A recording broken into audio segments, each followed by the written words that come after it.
Welcome to episode 53 of Sharing Life Lessons. This is season 6. We are one spirit, one soul, and together we are creating a library of stories and life lessons. I am your host Hamidah, and I want to bring you stories because stories inspire, stories teach, and stories heal.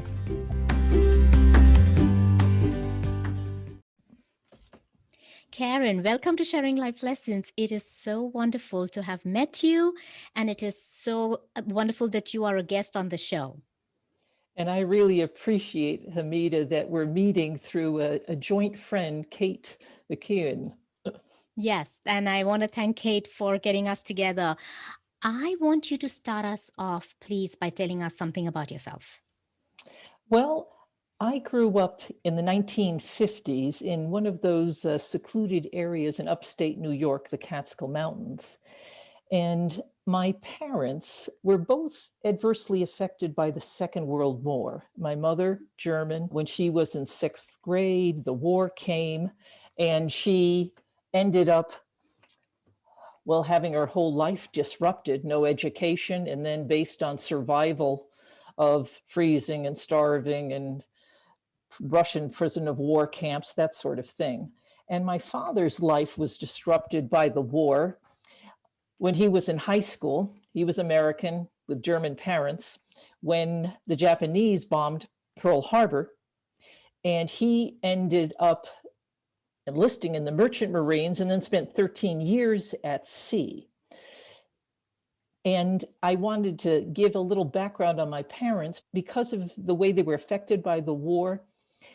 They were very much disciplinarians, I must say. I can imagine. Yes, but on top of it, what they really taught my sister and I, because there's just the two of us, I'm the oldest, my sister's a year younger, was they really taught us self-reliance and perseverance. Mm-hmm. Those were the two big things they taught. And I remember when I was about 10 or so, and I told my parents, hey, I want to be a doctor. And it was very much based on reading, and I had no conception of really what a real doctor did, but it sounded like something that I would really enjoy. And I remember my parents saying, that's nice, but you're going to have to pay for it because we're poor. Mm-hmm. And I must say that without scholarships, that wouldn't have been possible. And so for me, these scholarships not only helped me do it, those scholarships really put me in the path of what I actually became as a doctor.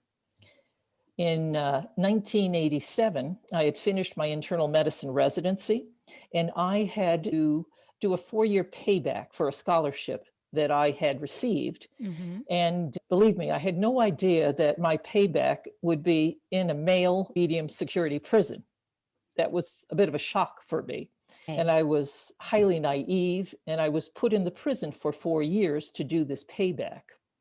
Karen, are you allowed to say whereabouts that prison was? Yes, absolutely. I was placed in Northern Nevada Correctional Center, which is a prison on the outskirts of Carson City, Nevada. The reason they placed me there was that no doctor would work in the prisons at that time, Mm-hmm. because they were violent, unsavory, and more than anything, they didn't pay doctors hardly anything. The state pay was really poor. And no normal doctor would think this was a good idea or a step up in their career. They couldn't get a doctor, and that's why the federal government stuck me there.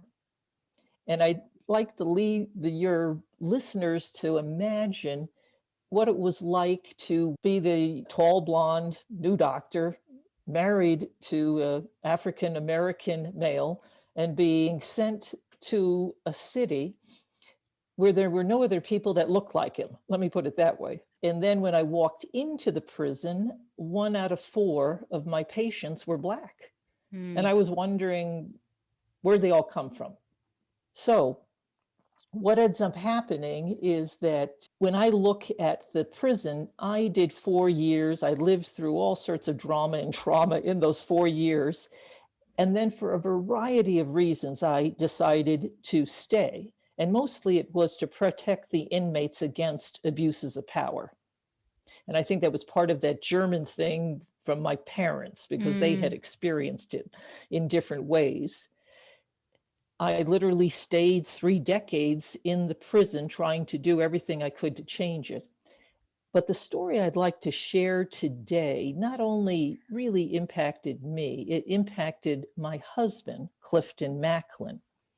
Karen, before you get yeah, to the story, though, I want sure. to ask you a question. How did you feel safe there? Well, I wasn't safe, but I mean, even in my second year, I was taken hostage and assaulted and raped, and a SWAT team got me out with a concussion grenade, and they shot the inmate a few feet from me, and the prison really didn't do anything afterwards. I just went back to work. And I think, I explained that sort of self-reliance and perseverance. It never occurred to me to actually stop work or call in sick or anything like that. Or give up. Or give up. It just didn't occur to me. Now, mind you, I was in shock, and I've worked through all my own problems with that whole situation in terms of forgiveness and telling the story enough that I don't have any issues with it.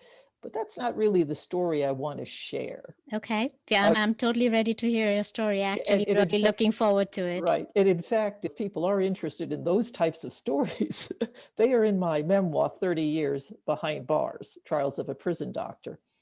And listeners, the links to where you can find this book, 30 Years Behind Bars, Trials of a Prison Doctor, will be in my show notes. Yeah, thank you for mentioning that, Karen. Yes, thank you very much. So here's my little story. And this happened probably in about my 3rd year in the prison. And by then, the inmates had started to realize that I truly cared about them. I wanted to be a good doctor, but on top of it, I really wanted to improve their situation in life, because it's not only that I wanted to diagnose a problem and heal a medical problem. What I really saw was that they had lots of problems related to what I would call life skills, the addiction issues, angerment issues, stress issues, all sorts of things. And there was no programs like that in the prison in those days. And I really wanted to start those programs and was doing that. And in those days, there was a lot of black and white tension with the racial issues. And so one day, one of the Black inmates on the yard worked and really finally got permission to have a speaker for Martin Luther King Day. And the neighboring city, Reno, was going to send them a speaker. And they were all excited about this. This was a big deal. The yard was really looking forward to this. And then this inmate came in and said, Dr. Gedney, they canceled the speaker. He can't come, and I have no one else to do this. And now the inmates knew I was married to an African American, because in the prison, that grapevine is there. I always say they're like a coffee clutch for Germans. I just start talking about everything and anything. And so they knew that. So he asked me, hey, Dr. Gedney, can you ask your husband, ask him to come in and give the talk? And you have to understand, my husband has an MBA in finance. He was a platoon leader in Vietnam. He grew up in an educated, elite family in Chicago in Hyde Park. Okay. And he was oriented differently. He had this sort of mindset, hey, you do a crime, lock them up, throw away the key. That sort of thing, right? Mm-hmm, mm-hmm. And so I went home and I asked him, hey, Clifton, could you come in and speak? And he was like, why? I'm a finance guy. And I said, Cliff, you're Black. This is why you've got to come in. There's no way. And fortunately, my husband, he knew it meant something to me. That's why he came in and talked. So he comes into this gym. All the bleachers are filled with Black men. And there's only one white face, and that is an inmate sitting in the front, a Frenchman, Mr. Alario. Okay. He gives the speech. The officers even were clapping because my husband was a great speaker. He speaks with one of those leadership, authority, making points, and also inspiring people. He has that flavor. Got it. And I think he was inspiring the Black inmates to be part of the solution, not look at themselves as victims and complaining all the time. And the inmates came up to him and go, Mr. Macklin, could you end up teaching a Black history course in the college program? Because in those days, they still had Pell Grants. There was still a college program. And the Black guys are telling him, these college classes are just for white people. We want a Black history course, right? Okay. And my husband said, well, I'll consider it, but it would have to be the ethnic history of the United States. Because what they didn't know was that my husband is also part Cherokee. And his great-grandmother had been on the Trail of Tears, which is, if people know the Indian history, that was a horrible thing for the Cherokee. So he ends up teaching this ethnic history class in the prison, in this college program. And again, the whole class is Black, but the Frenchman, Mr. Ilario, is sitting in the front. And I'm never quite sure why Ilario really attended. Okay, but this is what happened. Mr. Ilario asked my husband after one or two classes, he said, hey, Mr. Macklin, I have a friend on the yard who would really like to just sit in the back of the class and listen, and it would mean a lot to me. And my husband speaks French as well.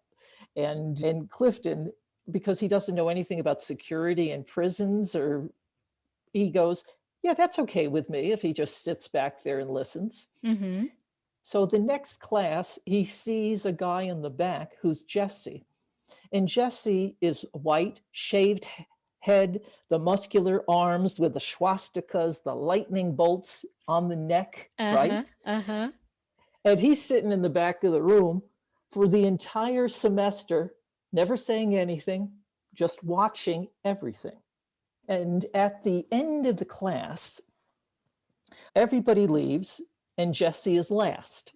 So he comes up to my husband and he says, Mr. Macklin, if I had a brother or an uncle like you, I wouldn't be sitting in prison with a life sentence, and my 3-year-old son wouldn't be sitting out there without a father. He goes, I wish someone like you could mentor my son so he'd never end up in a place like this. Incredible.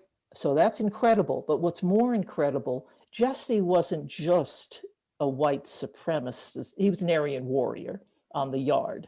He wasn't just an Aryan warrior, white supremacist on the yard. That was something he did to survive. He was actually the shot caller for the Aryan warriors. Now, what that means in a prison, he called the shots for all the Aryan warriors. So please tell us what an Aryan warrior is.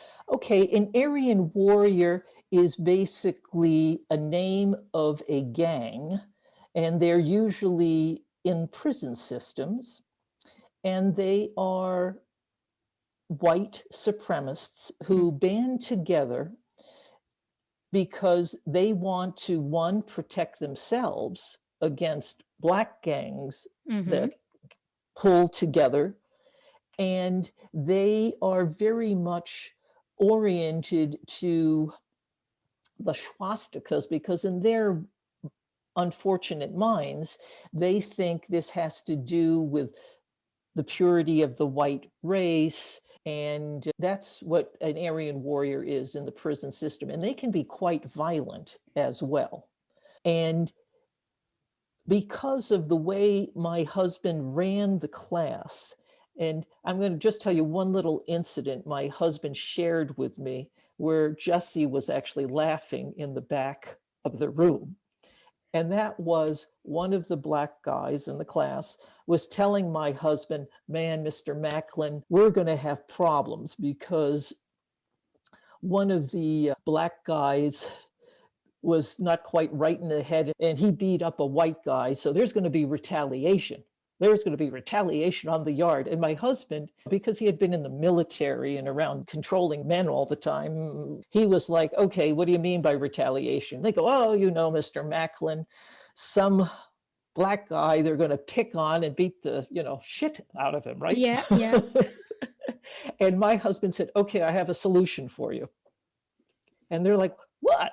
And he said, and then my husband took a piece of paper, ripped up all these strips of paper, held them, and said, look, whoever pulls the short straw in this room agrees to be the one to be beat up out there. So none of you else have to worry about. And the guys are going, you're crazy, Mr. Macklin. Nobody's going to do that. He said, this is a way to solve the problem. You know there's going to be retaliation. Everybody's worried. Why don't one of you stand up and be a hero and take the beating? Right. And of course, the white supremacist is just laughing in the back. And nothing really transpired afterwards. You see what I mean? Yeah, right? Yeah. But there were things like that my husband did in the class. And for me, the lesson of this impact, because it wasn't just this class that my husband taught. When he started to really understand and interact with the men, he told me, Karen, so many of these men have problems because they were thrown away by their families, their society, the military. And he said, when you're thrown away, he said, you hurt. And when you hurt other people. So he started seeing them like I saw them. You see what I mean? Where many of them were damaged and they did bad things because they were damaged and hurt. You saw them for who they were.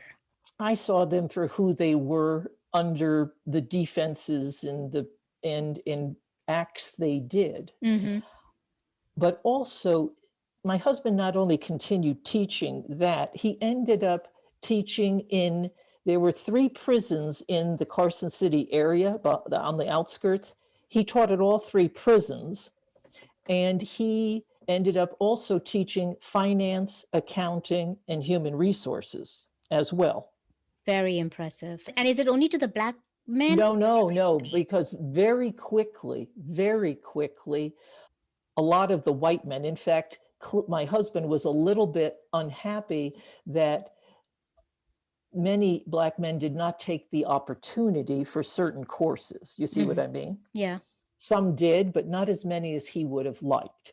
But he loved mentoring, period, whether black or white. And because he realized the impact of mentoring, and my husband and I didn't have children, I couldn't have children, basically, he ended up with the Big Brother, Big Sister organization, mentoring children, but he always asked that he wanted to mentor boys who had a parent in prison, because statistically, they are the highest risk. In fact, the risk is 6 times as much as another child for ending up in prison, right? So he wanted to make an impact on them. I have a question. Did he ever mentor Jesse's son? No. See, Jesse's son was 3. Yeah. And with the Big Brother, Big Sister organization, they don't really let you mentor until a child is 7. He never did mentor Jesse's son. Okay. But that drove him to mentor these other children who really benefited from my husband's mentorship. I really hope someone mentored Jesse. And I really hope someone mentored. I mentored him too. Mm-hmm. For me, the life lesson here is something I called proximity. Because the value of proximity is more important than people really give weight to. Because if you in any way want to be part of a solution to problems, you don't get the bang for the buck if you're looking from the outside and then you're looking in. You have to be close to the problem. And when I say close, it's not only understanding what the other person is going through.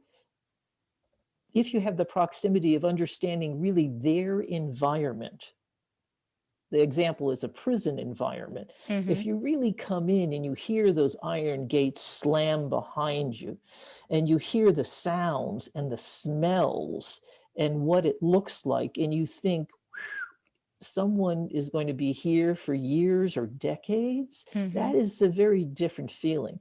And also, when you see them in different situations, you have a proximity which you can't really describe to someone when you're trying to inspire them to be part of prison reform.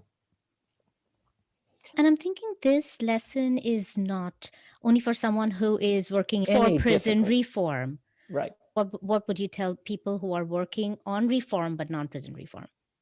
Well, for me, any reform, whether it's racial or social injustice reform, to me, it's everything to do with proximity, which means you have to actually get far closer than you might feel comfortable with Mm-hmm. to really understand the people, the environment they live in, and truly listen and watch and understand their needs instead of thinking you know what their needs are and putting it in motion without them being a piece.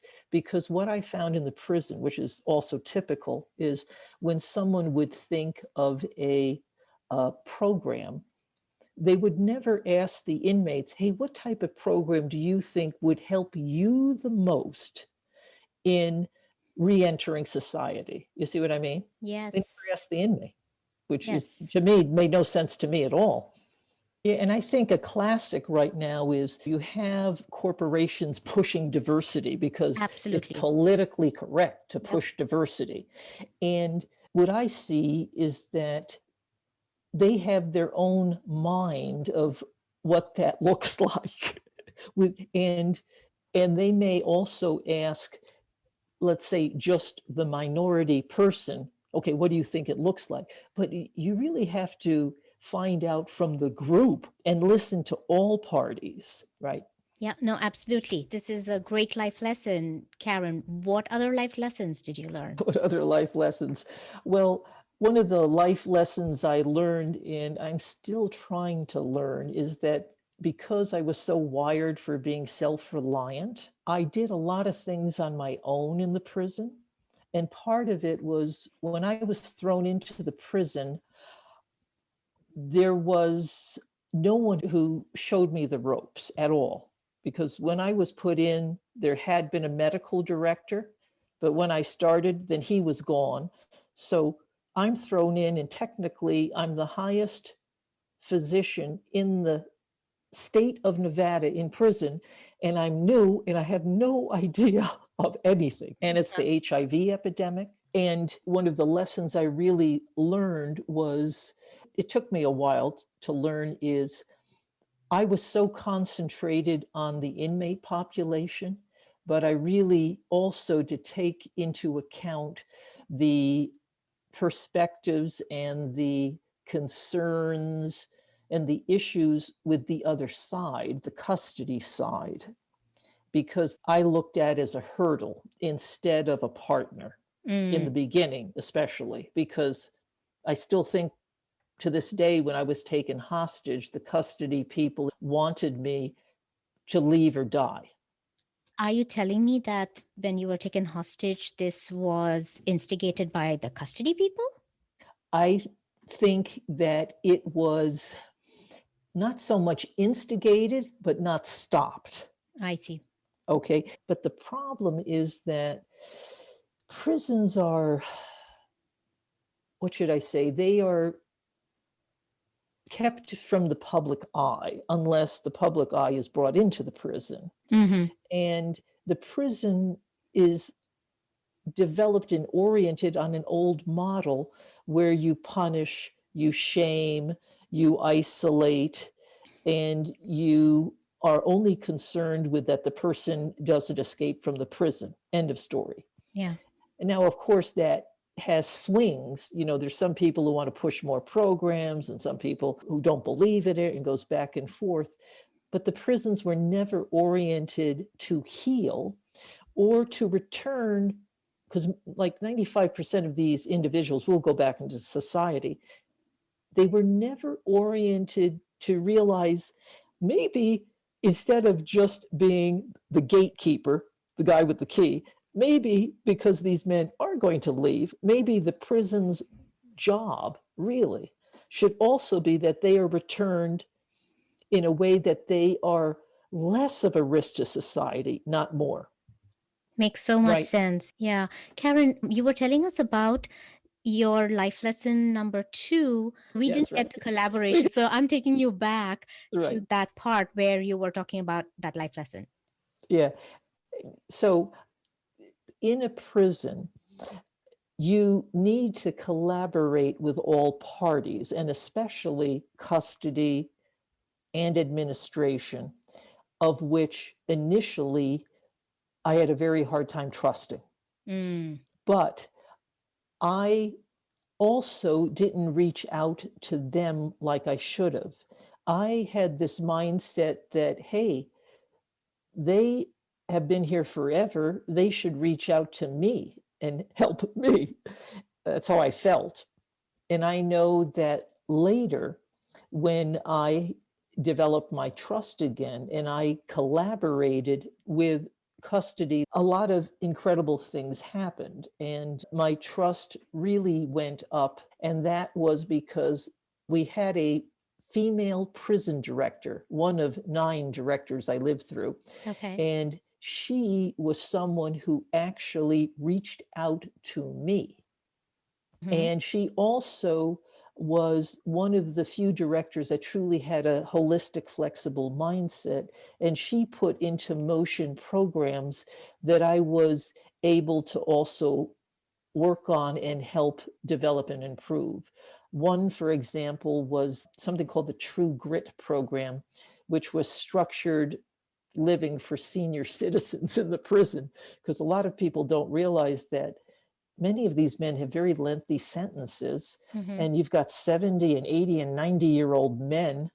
They're demented. They don't even know where they're coming or going. And what do you do with them in a prison? And so we worked together. We also worked together to try to get a hospice unit. So when I started collaborating, a lot of good things happened. Karen, very different and very interesting story. Great life lessons. Karen, thank you for being on the show. It was great talking to you. And I really enjoyed telling you the stories, and I'm glad you put me back on course. Like, all right, what is the lesson here? That's my job. Thank you, Karen. Appreciate you being here. Okay, thank you very much, Hamidah.